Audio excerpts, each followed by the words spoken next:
has some type of language processing disorder, raise your hand.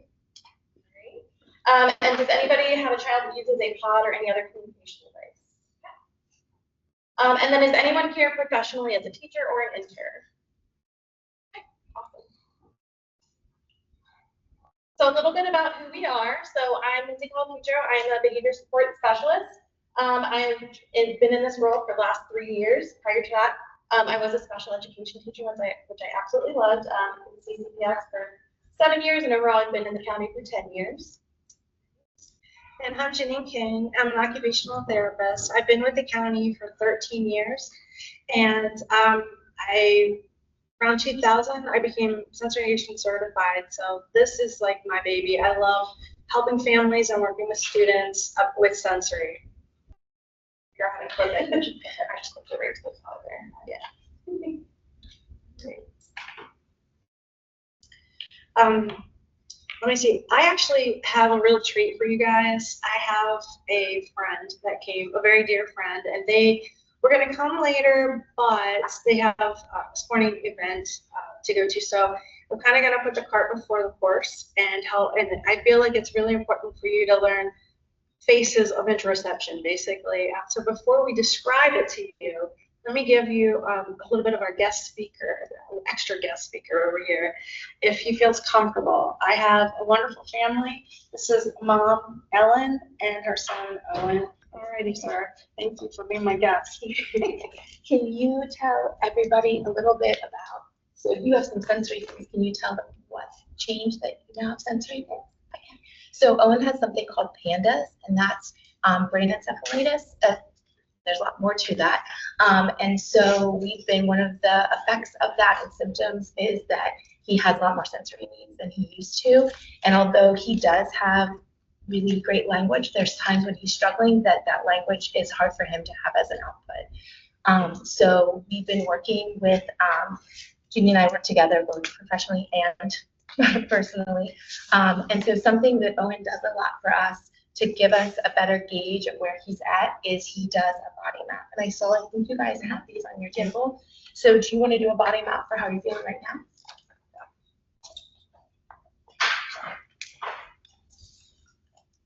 Can you tell people what you picked for that one? Might actually not check it. So he said he's feeling focused right now, which is usually when he's telling me that's not how we're feeling.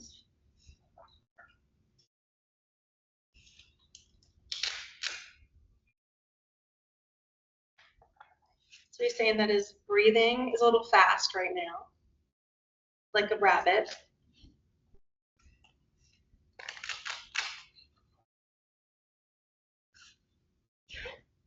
And he's feeling a little bit warm. So his skin and his body is feeling a little bit warm. So what he's doing is a whole body scan. He's thinking about the different areas that you're going to be learning about of the body and putting it together with the body signals. This is a body signal. You said you're listening right now. Yeah. Awesome. His ears are clear and listening.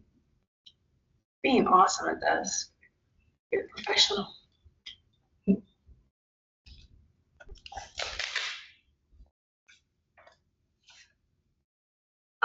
And he's speaking in a very soft voice right now.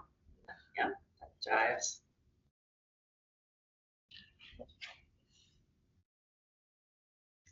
So his energy, like a battery, he says it's full. So he's got a lot of energy right now. That's great.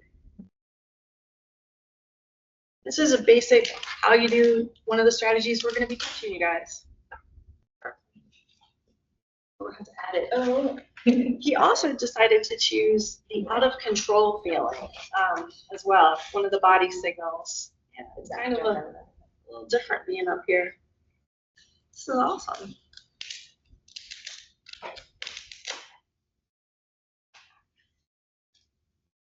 Your hands are feeling slow because you put it on the body area of the hand on the picture. Okay. So this definitely took some time. It's not like in one day you're going to figure all this out, but over time, Jeanine has worked with him and we've worked at home to help him understand and feel the different parts of his body and be more in touch with them. And there are times, even when, if you know anything about pandas, kids will have flares, and he has times where he gets really angry and can be aggressive. And he is to the point now, not always, but sometimes he'll actually go get this. He might not say anything, and he might still be yelling, but he will then he'll map himself and he'll hand it to me, and that is really, really helpful because then I know how to support him next. We do have a lot of these signals we use at school, but he is an awesome teacher this year who's really following his 504 wonderfully, and so he doesn't use this as much at school as he does at home. But we do have some of those things. Thank you so much for coming. I think when we get to it now, you have everything, and you will be able to connect some of that philosophy to actually how to use it. So this made a huge difference in these people's thoughts. Can you tell him what grade you're in now? Third. Yeah, and so he started learning it when he was in kindergarten. So probably the end of last year. Yeah. So, and it's really helpful. I know I'm a teacher also, and even with pre-K, we talk with them a lot about having an awareness of their body. And I have an older son who has had some other health things, and there's times like even though he doesn't have other needs, like he does not always know when he's hungry. His blood sugar will get low, and you get a real grumpy kid. So even working through some of those like extra signals are really helpful for you to communicate with your kids, and sometimes it's different than what I think. So it's nice to have a window into what they're feeling inside. It's really nice. Thank you so much for coming. You guys are awesome. So basically, we were definitely wanted to name our presentation and knowing your child from the inside and out, and that's what it is. A lot of it is really about communication and finding the right way to get what's going on inside of them out, and using pictures, using words. If they can't use the words, using the pods, how to do all that. Let me tell you about the 8 sensory systems. When I was young, I learned that there were 5 sensory systems, right? Your sight, your hearing, your touch, your taste, and then I went to occupational therapy school at Towson and found out there's 2 more. There's movement, which is the vestibular system, the same thing, and then the other one is called proprioception, which is when you're taking in information from your body, your joints, your muscles, and your bones about where your body is in space.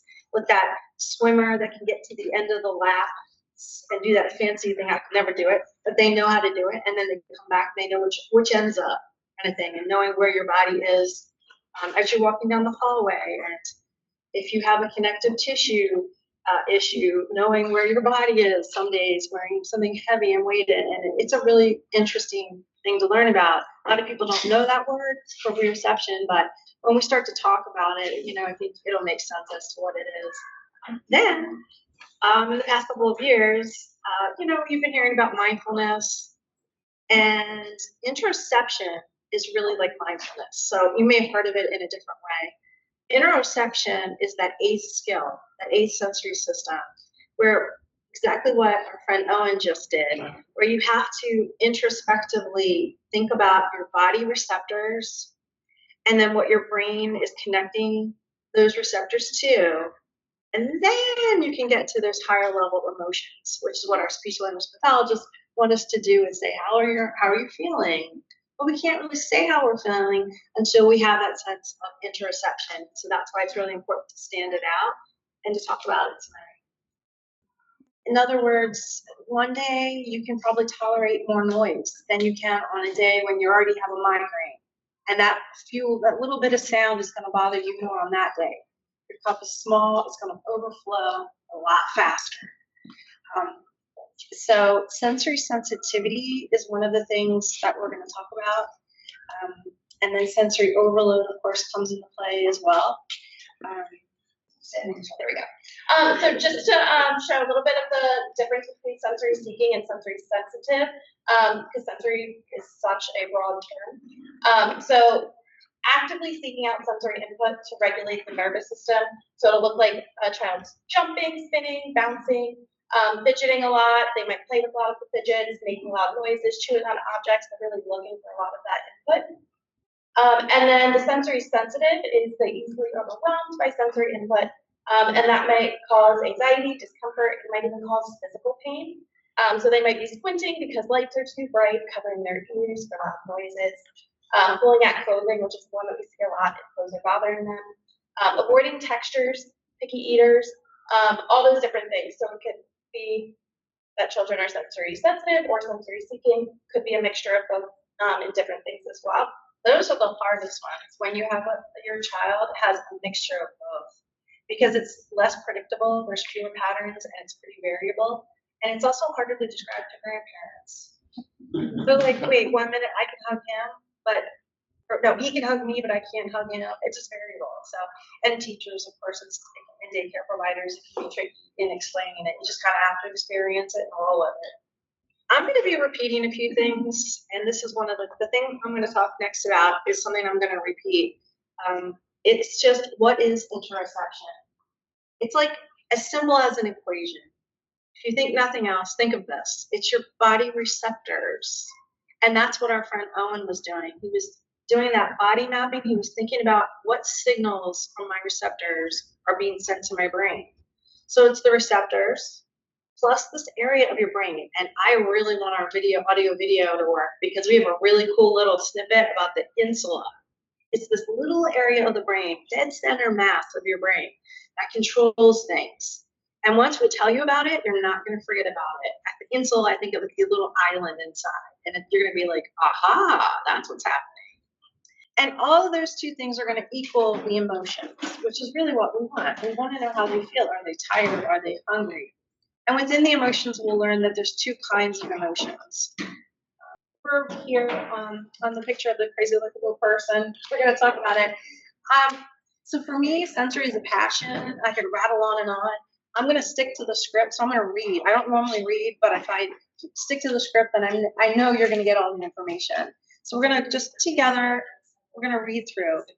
There's areas of the body receptors are the brain, the eyes, the ears, the nose, the mouth, all of your muscles, your lungs, your heart, your stomach, your bladder and your bowel, the genitals, and your hands. And these are the really important areas that will help us figure out our emotions by first cueing into those areas of the body. The next thing is going to be another video, but I'm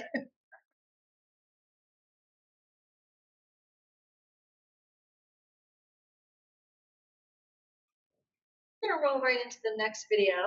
It's about the brain and a little insula area.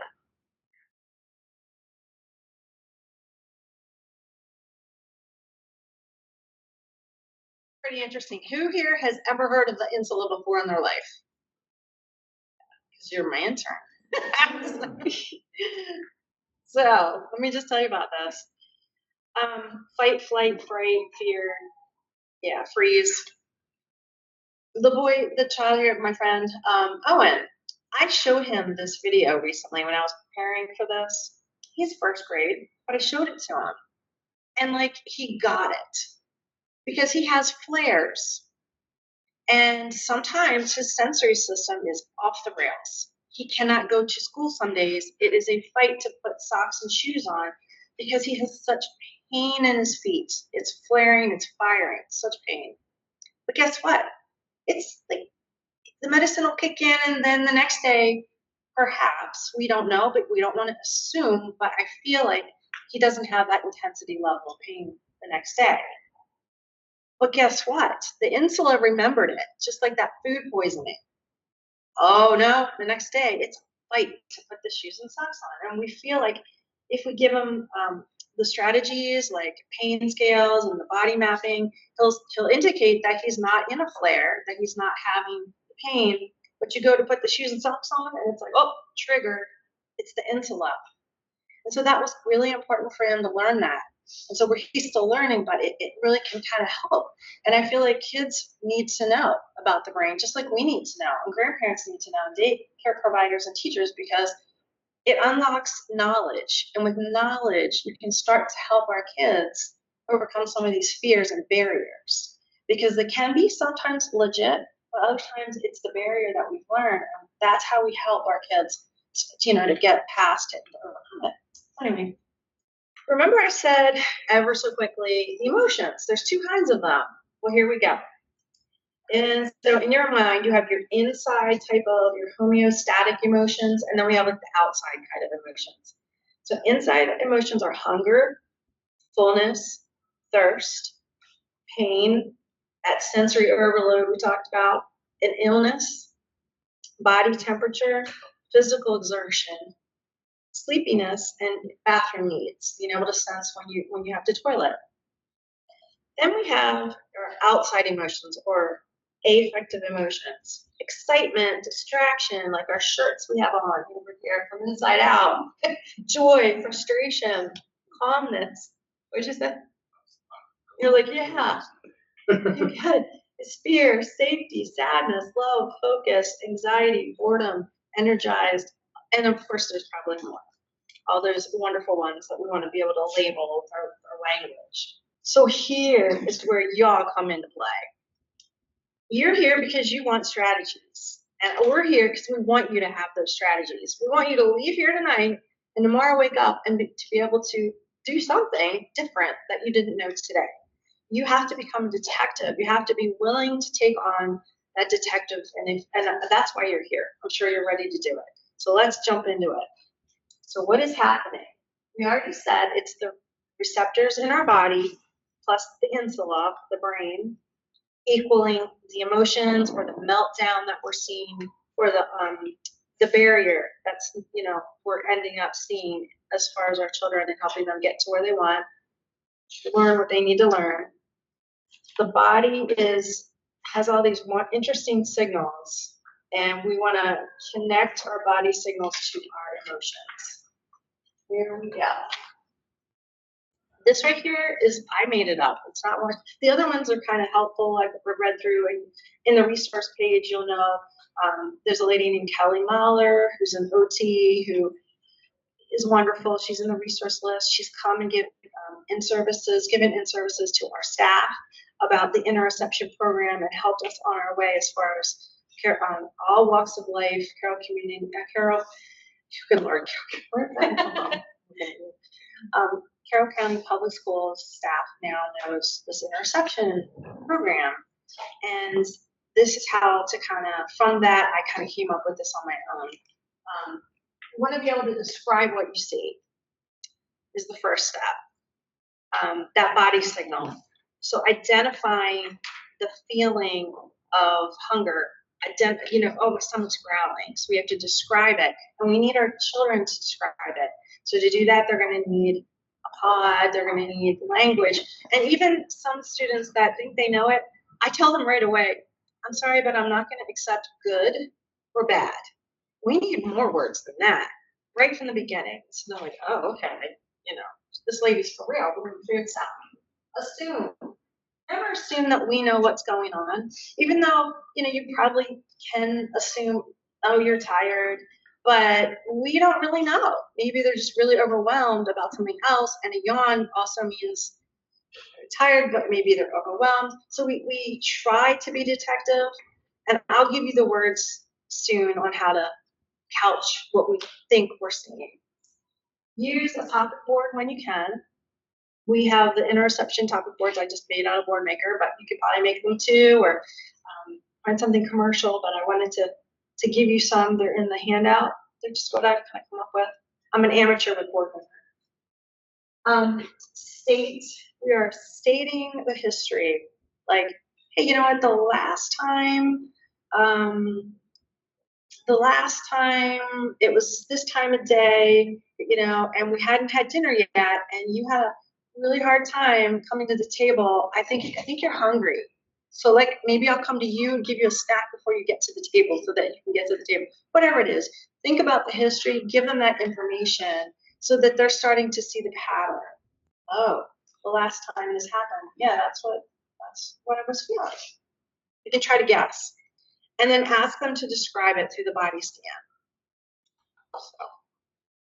And then I'm going to jump into really quick, just as the behavior support specialist, when I work a lot with students, I will come back to interoception. It really is like the foundation, the little building block to start with. It's that inside out that we've already kind of talked about, but how can you regulate something if you don't understand it or don't know what's going on in your body? So really coming back and learning about your body and everything that is going on, then the next step would be to be able to help regulate. So it is really important in all of this guiding to help them.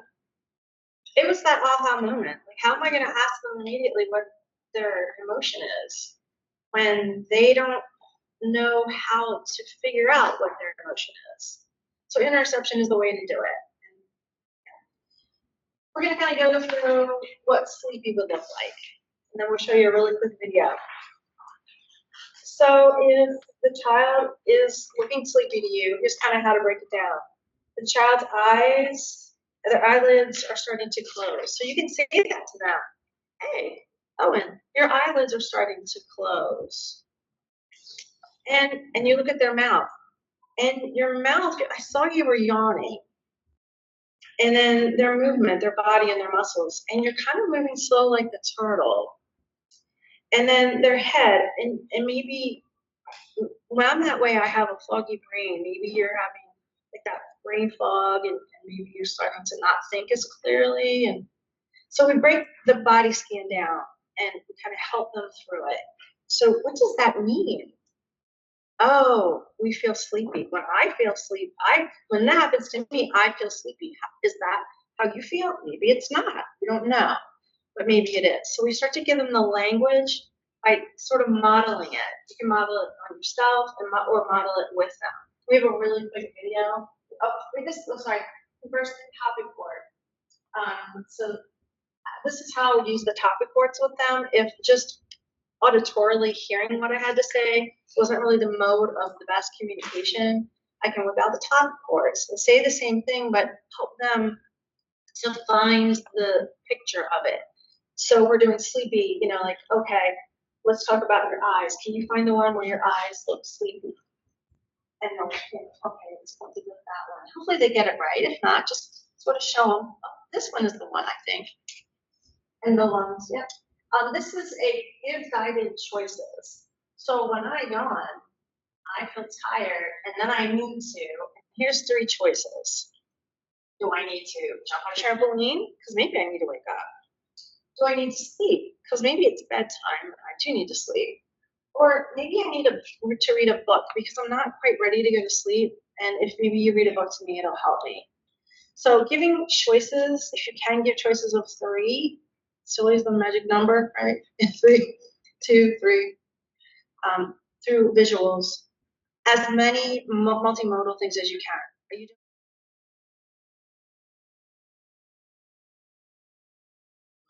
I thought that was a great, it kind of just took us through everything we wanted to get to. And so hungry, how do we know? We're going to describe. So that first thing is to describe.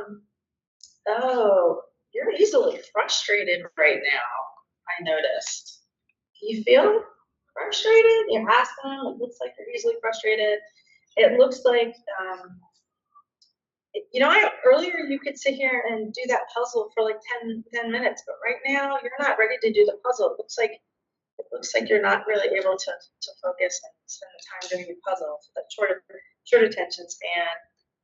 Oh, I heard your stomach growling. What does that mean? And how does your belly feel? Is it hurting? So you can go to there we go. Can you tell me let's use a topic board. How does your stomach feel right now? Is it hungry? Is it thirsty? Does your stomach ache? Hopefully we didn't throw up. Do you feel nauseous? Does it give some pain? Sometimes with the bowel movement you have pain. Or are you growling? I also do empty or full with the board maker pictures, empty or full. That can help too. And then we can give choices. What's that? Sometimes I feel like I'm gonna throw up. Yeah, hungry. It's really hard to make yourself eat food. Interesting. You get to that point. So you need to snack intermittently, not just wait for the big meal. Because I was not so. Yeah, I was like, I don't feel any of those things. I feel dizzy. Sometimes I start sweating, and then I fall asleep. You've got a lot of body signals that are going on. Man, I know her because we work together. She does. Love you. Guided choices. So when my stomach rumbles, I feel hungry and I need to, and then you can give them some of those symbols too. Watch TV, pet a dog, or eat. It can be weird and funny too. You get real silly with your choices.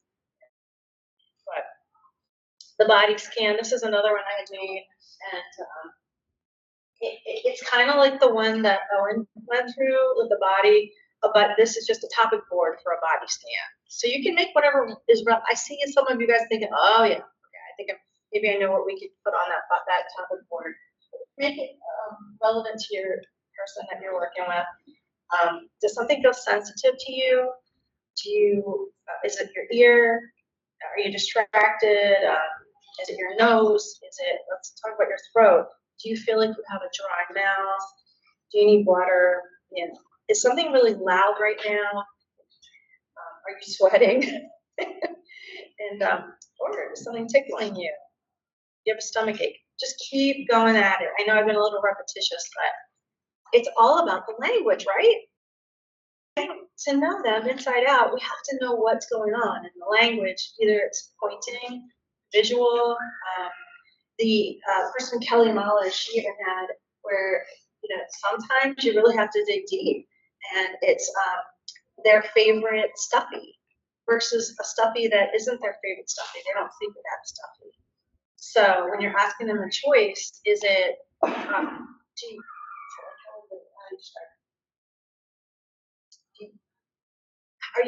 are you feeling? Does your stomach hurt?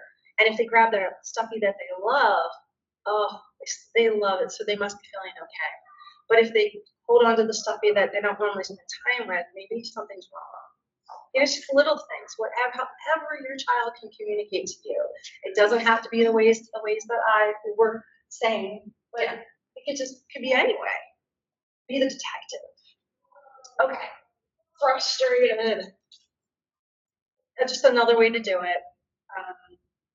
Your heart is beating fast. Okay, so this is fun. I work at a couple different schools in the county, and I have for a while. So the one school is an elementary school, and the students predominantly are on the autism spectrum, and most of them have pods that they're working with. But the second I took out the Fisher-Price stethoscope, they're like, yeah, we know how to use this thing. And I had them talk about the heart and how the heart can go fast, it can go slow, or just right. And then they were getting it. They understood. So through play is another way. The things that are in their life, and video supported learning. I do a lot of video supported clips, because the second you turn on that video, it's like glue. So yeah, we can see that. And so everything you can do, and normally you try to stay away from videos, but use it to your advantage here. Show them examples of what you're talking about. So is your heart fast? Are you yelling? Are you tense? Are your ears closed? That's frustration. Tired. So this one's sick. You can show videos about other kids that are sick, and ask them how they're feeling, because you're trying not to tell them they're sick, even though that you clearly feel like they are. You want them to start to make it a teaching moment and help them to describe, because they're not sick hopefully that often. So when they are, we want them to learn the language of it. Oh, fortunately, they might have thrown up. Let's talk about the throw up. This is what it is. This is what this picture symbol looks like. Let's use this as a teaching moment. Proud. Your heart is slow. You're focused. Your eyes are relaxed. You're proud. Show a little video of it. Just a video I played the other day. This little guy, he just learned how to ride his bike. He's doing like a little YouTube monologue. Hey, this is great. You can do it too. I can do it. It's sad. Your heart is slow. Your eyes might be wet because you're crying. And your body feels floppy. These are all language, guys. Language. We need to help them learn language and connect to it. All right. Happy. Hopefully we're all happy here. We want to talk about that too. Oh, your heart is beating fast. I have pulse ox with a finger. I'll stick that on the little guy's hand, and we'll talk about the numbers, because a lot of friends that I work with like numbers. So they'll get to see the different things. We'll start off slow, and your number is a certain number, and then we'll move really fast, and then stick it on their finger again, and it changes. So task experiments are what Kelly Mahler, that OT that I was talking about, that trained a bunch of us, she does these things called task experiments about each sensory system. And that's really how to break it down. So we'll talk about that too in a minute. And when I do these, a lot of times too, I'll say, I'll describe what I see, but then I'll also give them a mirror and they can look and notice their facial expressions a lot too. That helps, and see how their shoulders are, if they're tight, how do their hands feel, are they hot? But just to look at their own face helps a lot too, to identify exactly what it is, because they might think that they are smiling, or I have a lot of friends that might say that they're happy all the time, but you can clearly see that they are crying or they're frowning. So it does help to have a mirror too. Using cartoon pictures as well, not just Boardmaker, but cartoon characters that they like, and find ones that represent the different emotions. So that, I'm going to go old school on you for a second, but like Winnie the Pooh, Winnie the Pooh is always so relaxed and chill and calm, and then you have Tigger. He's going to be pretty, a lot of energy, very excited. Then you have Eeyore, who's kind of tired. So whatever the cartoon is, they're a really great way also to help. As well, when you said mirror, I'm like mirrors or cartoon characters, get in their world and get them to help you. So the next part, the task experiments. This is what I do with the kids. So much fun. Do we have a video? Okay, so we're going to do a little bit of task experiments. So now we're going to talk about the hands, because that's one of our areas of our body. So in school, I would spend a week on the hands. And however long you need to spend on the hands, you could do a month just about the hands. So you're targeting the different areas of the body that we talked about in the beginning. And we're going to do these experiments, and we're going to add language to it. So for those of you that did it, then we'll stop, and we'll start to use a topic board on hands. So you guys have your topic board, and we'll look for on hands. And we'll try to describe how our hands felt. And I think it's not quite in any particular order. Sometimes I take a masking tape and make little tabs on the ends so that I know which one is where. So are your hands feeling tingly? Are they feeling tight? Are they feeling loose? And you just help them build those words.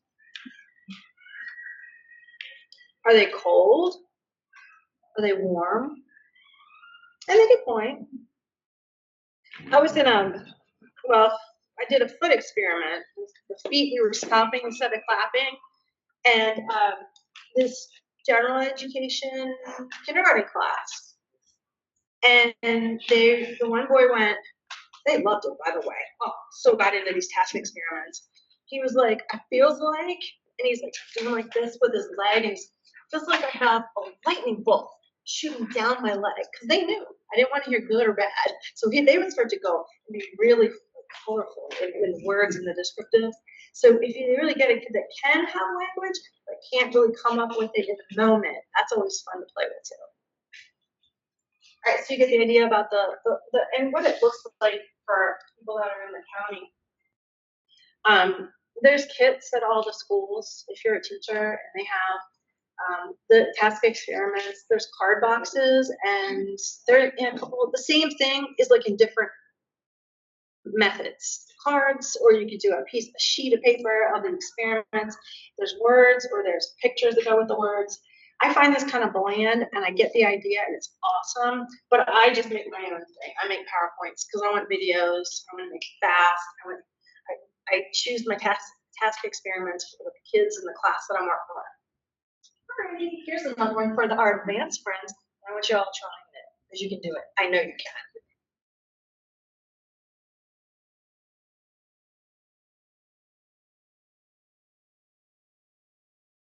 Easy. You always have your hands. You could be driving the car and ask them to do the roller coaster breathing. I mean, you know what I mean? You could be at the checkout, they're starting to have a meltdown, you're still needing to, you're almost done checking out. Can you try to do your roller coaster breathing real fast? And then I'll be done. Whatever it takes. It can be as easy as that. then I want to try this with you guys. This one's the mind map. So also the brain, anytime you can use like the middle brain, like puzzles and sequencing things. I love working with the brain because it can help get your child off track. It can help them like snap them out of whatever stuckness that they were in. The rock brain, if you guys know anything about social thinking and you get stuck. So we're going to try to get them, have a superflex with them. And by doing, we're all going to try it, these brain gym activities. And it's okay. I won't judge. I've been doing this for a while, so no judgment. I want you to try it. You're lucky. I'll just show you. Okay, here we go. Okay, so if you have your hands up like this, I want you to put a pinky and a thumb. Right? Now, switch it. You got to think, don't you? And if you were that kid stuck for a second, now you're like unstuck because now you're thinking about your pinky and your thumb. And you just keep doing that. All right, I'll make it easy on you. Remember the itsy bitsy spider? The itsy bitsy spider? There you go. That's what I'm talking about. All right, that's another one. There can be real easy ones too, like you go one way and then you go the other with your thumb. Then you try it with the next finger. It's on YouTube. You can find these brain gyms. We have a professional over here, and you just keep going. But you can do easy ones like just open, close. I'll keep it easy. Open and close. You can do it really easy. Like let's just do this. Just do this. I'm too cool to do this. I know. Anyway, it gets your middle brain going, and it can help you get that rock brain unstuck kind of moment. All right. I would kind of want to pass this up, you know. Yeah. I was looking for the Yep. All right. So interoception really is a sliding scale. So we have the muted side, we have the intense side, and it's important. So that muted side, body signals are usually unnoticed, or it's only noticed when they are really, really intense. And if it's intense, then they're very overpowering. There's a lot of body signals that are noticed all at once. So there's so many different things with it. We have typical levels of interoception, and if you have that and you have that clear understanding of those emotional experiences, and if you don't have that, then that's where we see some of the difficulties. It might be difficulty with identifying how they feel. They might be able to identify comfort or discomfort, but they can't pinpoint the specific emotion that it is. They might be able to detect the basic emotion like anger, but they aren't able to tell you how intense it is. And then they can also maybe recognize feelings of excitement, but not the other emotions that are mixed with it. Like I'm super excited, but I'm also really nervous. So that's where it can be a little bit more difficult. And this kind of shows you have all these different feelings at one time. So my anxiety level might be on that more muted side. Hunger, need for food, more muted. Physical exertion, I might be really tired. I might not have to go to the bathroom that bad, but a little bit. And then I might be in pain. And all I'm thinking about right then is that pain. If it's very, very intense. And then just kind of to wrap it all up, this again is another like visual that I really do like that just shows the differences. So on the left, it's really those basic body needs, and then on the right, those are like the moods that we have more so. And then here's some of our resources. Again, we talked about Kelly Mahler. It's really great. She does a lot of that interception and was awesome with us. We included a recent article because she has a blog you can get on and join if you want. Yeah. And the recent article's in there for young kiddos or kiddos that haven't quite developed their language yet, and just how to do this interoception program. And that can be probably my most challenging. Yeah, but I like a challenge, so that's okay. Is how to deliver the program to our friends that are still developing their language. So that's that one in there. Oh wait, hold on, go back for a second. There's a book, and I don't personally have it, but I recommend it because it's by an OT and it's coming. Phenomenal. It's coming. Tammy's ordering it for the book for the everyone that resource. Yes, it's called Body Detective. How cool is that? And it's not for y'all. it's for the children, but you can use it too. And then the 8 sensory systems. This was another visual that I really like, and it's got a lot of family resources too. I just threw these last 3 things in there because I find myself going, they're my go-to things, you know. As an OT, like, okay, what would you recommend for this, that, and the other thing? Arc Therapeutic, I found, I don't get any money, by the way, for endorsing any of these products, but, you know, I don't want you to waste your money either. And you can go on Amazon a day and buy a tube for a child, but you want it to last more than a day. This is the company. They're from Columbus, South Carolina. They make chews that are different toughnesses. And I really do recommend if you have an avid chewer getting one that's XXT, extra tough. They have like a guide, which is really helpful. And then you also want to look at the shape of it, because if it's extra tough, but a shape that tends to be fragile, it's not sufficient. Yeah, so the shape, we have someone said, look at the shape and look at the toughness, look at if you want it on a lanyard, brick white lanyard, or if you want a handheld one. These are all the questions that you want to figure out. There's some really cute ones. There's ones that even like you could get for if they have a friend, like a brother, sister, like a BFF. You know how the old days you have like 2 sides of the heart? They have shoes like that. They're really cute. Dinosaurs, all different ones. So they thought it out. Then Southpaw Enterprises. If you're looking to put a swing up, I highly recommend this company because they have support staff that you can explain your ceiling to them, and they'll talk you through it. Sometimes you know what you want, but other times you want to make it safe. So that's a nice company that has support staff. And then I found myself getting a lot of bouncy bands. Back in the day, we would just take therapy, stretchy band, and tie it around the chairs and stuff, but it makes noise, it moves. But the bouncy bands are great for helping our kids stay at the kitchen table. And they have the new thing, I saw, they're they're bouncy feet. Yeah. The chair feet, the wobble. And you can put, there are 4 little like rubber cups that go on the bottoms of all 4 legs of the chair. And then the child can just move around. So they don't actually have to activate the band. This is different. And we found some really successful. It's been really great for some kids. So, yeah, that's it.